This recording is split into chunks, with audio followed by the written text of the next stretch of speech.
Welcome to a journey through the intricate maze of human thought, a labyrinth where questions outnumber answers, and every path leads to deeper understanding. Today, we embark on an exploration of philosophy, not as an abstract discipline, but as a living, breathing inquiry into our existence. Philosophy isn't just something ancient or distant, it is the essential framework through which we examine life, challenge assumptions, and build meaning. Whether we're contemplating our purpose, seeking justice, or grappling with the vastness of the universe, philosophy offers us the tools to approach our questions with clarity and depth. Let's step into this timeless pursuit and explore what it means to think philosophically. Imagine the earliest humans gazing at the stars, wondering about their place in the cosmos. Long before recorded history, the human instinct to question was already at play. These first philosophers, if we may call them that, didn't have the formal systems of thought that we associate with the word philosophy today, but their questioning minds laid the groundwork for the great inquiries that would follow. Why is the sky blue? How do the stars move? Why do the seasons change? These primitive questions grew into deeper inquiries about the nature of existence, the mind, and the universe. As humans began to form societies and language, the need to understand the world beyond immediate survival led to the birth of philosophy. It became a journey not of finding clear answers, but of fostering a mindset and approach to life that values contemplation, reason, and a deeper understanding of the self and the world. The great thinkers of the ancient world approached these questions in vastly different ways, but they were united in one fundamental pursuit: knowledge. Whether through mythological interpretations, early science, or speculative reasoning, their desire to unlock the mysteries of existence became the foundation for all subsequent philosophical thought. It is this quest for wisdom that drives the discipline today. The journey of philosophy is not linear but cyclical, with each new question leading to more questions. Just as our early ancestors looked at the world with a sense of wonder, so too must we, modern humans, maintain a similar sense of curiosity and openness to the mysteries around us. As civilizations grew and expanded, so did the diversity of philosophical thought. Ancient India, with its rich spiritual traditions, explored the inner workings of the self through the Upanishads. These sacred texts pondered the nature of reality, the connection between the individual soul, Atman, and the ultimate reality, Brahman. For millennia, the people of India questioned the purpose of life, the reality of existence, and the ultimate nature of the universe, arriving at intricate systems of metaphysical, ethical, and epistemological ideas. The concept of enlightenment or moksha became central, a state of liberation from the cycle of birth and rebirth, achieved through spiritual awakening and the dissolution of the ego. In China, Confucius and Laozi approached philosophy from another perspective, emphasizing harmony and balance in both the self and society. Confucius sought to create a model of ethical behavior based on the cultivation of virtues like filial piety, benevolence, and righteousness. He believed that by adhering to these principles, a just society could be formed, one where individuals performed their roles harmoniously and collectively contributed to the greater good. Laozi, on the other hand, emphasized the importance of spontaneity and alignment with the natural flow of the universe, or the Dao. For Laozi, the ideal way of living was one of simplicity, humility, and non-interference. Meanwhile, in the cradle of Western thought, the ancient Greeks set the stage for much of the philosophical tradition we know today. Socrates, Plato, and Aristotle each developed ideas that would shape Western thought for centuries. Socrates, the father of Western philosophy, introduced the method of dialectical questioning, seeking to clarify concepts by rigorously examining them in conversation.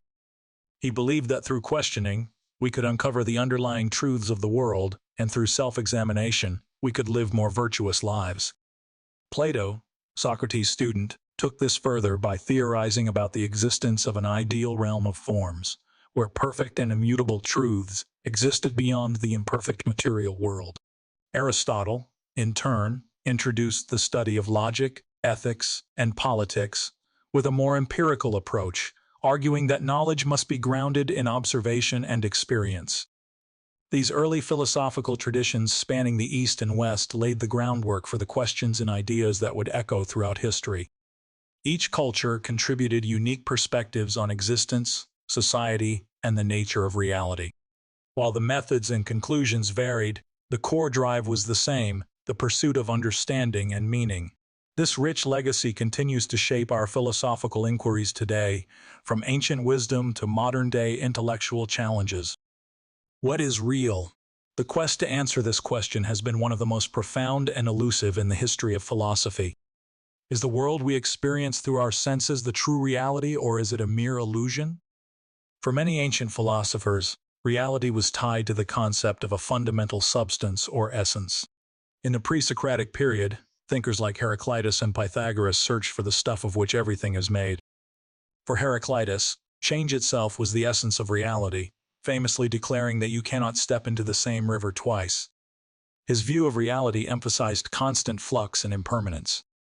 In contrast, Pythagoras believed that numbers and mathematical ratios underpinned the very structure of the universe, suggesting that reality could be understood through logic and harmony. The question of reality took on even deeper layers during the age of metaphysical exploration in ancient Greece. Plato, through his famous allegory of the cave, proposed that the material world we see is just a shadow of a higher ideal realm of forms. In his view, the physical world is an imperfect reflection of true eternal realities that can only be understood through reason and intellect. This dualism between the world of appearances and the world of true forms has echoed throughout Western thought, influencing everything from Christian theology to modern debates in metaphysics. In modern philosophy, the nature of reality has been interrogated through various lenses. Immanuel Kant famously suggested that while we can never know things as they are in themselves, we can only know them as they appear to us through the structures of our minds. According to Kant, reality is not something we can directly access but is shaped by our sensory perceptions and cognitive faculties. This view raised profound questions about the limits of human knowledge and the nature of perception itself. In the 20th century, existential philosophers such as Jean-Paul Sartre took a radically different approach, arguing that reality is not something fixed or predetermined but is instead shaped by our choices and actions. Sartre's view of reality is one of radical freedom, where the individual creates their own meaning in an otherwise indifferent universe. Meanwhile, phenomenologists like Edmund Husserl and Martin Heidegger shifted the focus back to human experience, emphasizing how we experience the world rather than what exists independent of us. At the intersection of these views lies the challenge that all of us must confront: the fundamental uncertainty about what is truly real. Whether in the ancient debate between Plato's forms and Aristotle's empirical reality, or in today's inquiries into the nature of consciousness and quantum physics, the question of what constitutes reality remains open. Perhaps the answer is not a simple one, but a mosaic of perspectives, each revealing a different facet of a complex, ever-unfolding truth. One of the most captivating and perplexing philosophical questions is that of the self. Who are we, and what does it mean to be an individual? From the earliest philosophies to contemporary discussions in neuroscience and psychology, the self has been a central topic of inquiry. Is the self a fixed, unchanging essence, or is it fluid and contingent upon context, experience, and society? In ancient Indian philosophy, the question of the self was approached through the concept of the Atman, the individual soul or self, which is believed to be eternal and identical with the ultimate reality, Brahman. This idea of the self as part of an infinite, universal consciousness suggests that the individual is not separate from the universe, but is, in essence, one with it. This perspective implies a deep interconnectedness between the self and the cosmos, which can be realized through spiritual practices and self-inquiry. In contrast, the Western tradition, starting with Socrates and continuing through thinkers like René Descartes, has typically emphasized the self as a separate, autonomous entity. Descartes' famous declaration, cogito, ergo sum, I think, therefore I am, suggests that the self is defined by its capacity for thought and self-reflection. For Descartes, the act of doubting or questioning is proof of one's existence. His separation of mind and body, known as Cartesian dualism, has had a lasting influence on Western ideas of identity, consciousness, and the nature of the self. However, modern thinkers have challenged the idea of a fixed, stable self. Existentialist philosophers such as Sartre argued that the self is not a pre-existing entity, but is instead something that is constantly created through action and choice. For Sartre, we are condemned to be free, meaning that we bear the responsibility of creating our own identity in an otherwise indifferent universe. This view of the self as a constantly evolving project resonates with contemporary ideas of identity, which are increasingly seen as fluid and constructed through social, cultural, and psychological forces. At the same time, advances in neuroscience and psychology have begun to shift our understanding of consciousness and the self. Some neuroscientists argue that what we think of as the self may be nothing more than a collection of brain processes and cognitive functions. The self, in this view, is an illusion and emergent property of complex neural activity. Others maintain that consciousness and self-awareness cannot be fully explained by neuroscience alone, suggesting that there is something fundamentally mysterious about human experience. What is the right way to live?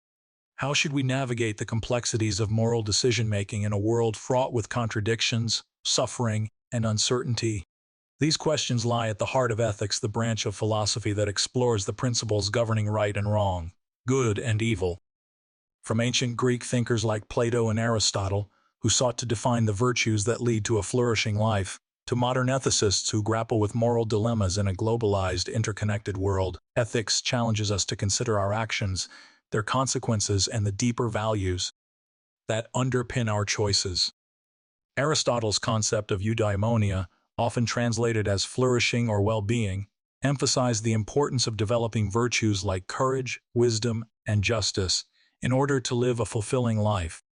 According to Aristotle, living virtuously leads to true happiness, not through the pursuit of pleasure or material success, but through the cultivation of one's character. In contrast, utilitarian philosophers like John Stuart Mill and Jeremy Bentham argued that the right action is the one that maximizes overall happiness or well-being. This consequentialist view emphasizes the outcomes of our actions, suggesting that we should aim to promote the greatest good for the greatest number. Yet, utilitarianism raises difficult questions. Can we always quantify happiness? Are some forms of well-being more valuable than others? And what happens when the pursuit of happiness for some leads to harm or injustice for others? Deontologists like Immanuel Kant offer a different approach to ethics, focusing on duties, rules, and principles rather than outcomes. For Kant, moral actions are not judged by their consequences, but by whether they adhere to universal principles of duty, such as the categorical imperative, which commands that we act in ways that respect the dignity of others as ends in themselves, never merely as means to an end. Kantian ethics challenges us to consider our obligations to others and the moral integrity of our actions. How should we organize our societies? What principles should guide the distribution of power, resources, and rights? Political philosophy has long been concerned with the structure of human communities and the question of justice. From the democratic ideals of ancient Athens to the theories of social contract in modern political systems, political philosophers have sought to understand the nature of authority, liberty, and justice. The ancient Greek philosopher Plato explored these issues in his dialogue The Republic, where he outlined his vision of an ideal society governed by philosopher kings. For Plato, justice was about each individual performing the role best suited to their nature, with a strict division of labor between rulers, warriors, and producers. He believed that society could only achieve harmony and justice if everyone fulfilled their proper function. In contrast, later political philosophers like John Locke, Jean-Jacques Rousseau, and Thomas Hobbes focused on the concept of the social contract, the idea that individuals come together to form a society and agree to certain rules and obligations for the sake of mutual benefit. Locke emphasized the protection of individual rights, especially property, while Rousseau focused on the collective will of the people, which he termed a general will. These ideas laid the groundwork for modern democratic theories, where the legitimacy of authority is derived from the consent of the governed. Yet, the challenge of achieving justice remains. In the face of inequality, systemic oppression, and global issues like climate change and migration, political philosophy must grapple with the tensions between individual freedom, collective responsibility, and the pursuit of justice. Modern political philosophers debate the role of government in regulating markets, protecting human rights, and ensuring social welfare, all while acknowledging the complexities of an interconnected and often unequal world. What does it mean to know something? How do we acquire knowledge, and what are the limits of human understanding? These questions lie at the heart of epistemology, the branch of philosophy that examines the nature, scope, and limits of knowledge. Epistemologists have long debated the difference between belief, opinion, and knowledge. Plato, in his famous dialogue Theaetetus, asked whether knowledge is simply justified true belief. But what does it mean for a belief to be justified? And how can we ever truly know that something is true? The problem of skepticism challenges our ability to trust our senses, our reasoning, and even our memory. Descartes' famous method of radical doubt questioned everything he had ever known, ultimately leading him to his foundational insight that the only thing he could know with certainty was his own existence as a thinking being. In modern epistemology, philosophers like Edmund Gettier have challenged the traditional conception of knowledge as justified true belief, introducing cases where individuals may have justified beliefs that are still not considered knowledge. The rise of postmodern thought has further complicated our understanding of truth, suggesting that knowledge is always mediated by language, culture, and power structures. In an age of misinformation and alternative facts, the challenge of discerning truth has become more urgent than ever. Epistemology asks us to question not only what we know, but also how we know it and what forces shape our understanding of reality. What is the meaning of life? This age-old question is one of the central concerns of existential philosophy. Existentialists such as Albert Camus, Søren Kierkegaard, and Jean-Paul Sartre confronted the idea that life may be inherently meaningless. In a world without inherent purpose or divine order, they argued, individuals must create their own meaning through their actions, choices, and engagements with the world. Albert Camus, in particular, is famous for his concept of the absurd, the tension between our desire for meaning and the universe's indifference to our search for it. In his essay, The Myth of Sisyphus, Camus presents the image of Sisyphus, a figure from Greek mythology condemned to roll a boulder uphill for eternity, only for it to roll back down each time. For Camus, this endless struggle symbolizes the human condition. We search for meaning in a world that offers none. Yet, in accepting the absurdity of existence and continuing to live despite it, we find our own meaning. Existentialists argue that by confronting the absurd, we are liberated. We are free to create meaning, to define ourselves through our choices, and to live authentically. However, this freedom comes with a burden, the weight of responsibility for our actions, our values, and our existence. This tension between freedom and responsibility lies at the heart of existential thought. Philosophy is not a distant or abstract discipline. It is a way of living. Every day we face moral choices, confront existential questions, and seek meaning in our actions. Philosophy provides us with the tools to navigate these challenges, helping us reflect on our lives and make decisions that align with our deepest values. Consider a simple moral dilemma. Should you tell the truth if it might hurt someone's feelings? How do we weigh the consequences of our actions against the moral principles that guide us? These types of decisions often seem minor in the grand scheme of life, but they are in fact reflections of deeper philosophical questions about right and wrong, truth and deception, loyalty and honesty. By engaging with philosophy, we can bring greater awareness and intentionality to these decisions. Philosophy is not a subject with fixed answers or a set of doctrines to memorize. It is an ongoing journey, a conversation that spans centuries and cultures, asking us to continually refine our understanding. What we know today may not be the final word on any issue, but it represents our best attempt to understand the world as we experience it. This journey is one that invites us to keep asking questions, keep searching for meaning, and keep engaging with the world around us. Whether in the quiet of solitary reflection or in the bustle of everyday life, philosophy offers us the tools to better understand ourselves, our relationships, and our place in the world. As we continue this journey, let us remember that the pursuit of wisdom is not about arriving at a final destination, but about remaining open to the complexities, contradictions, and mysteries that life presents.